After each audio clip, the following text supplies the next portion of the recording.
কাছে এসে দেখলো না হয় মনেরই ভাঙন।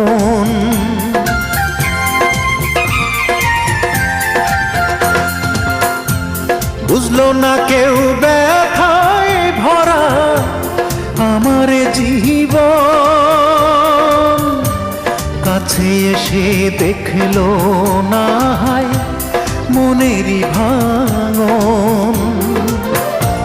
চার আঙ্গুলের এই কপালে, চার আঙ্গুলের এই কপালে কষ্ট বেড়ে যায়।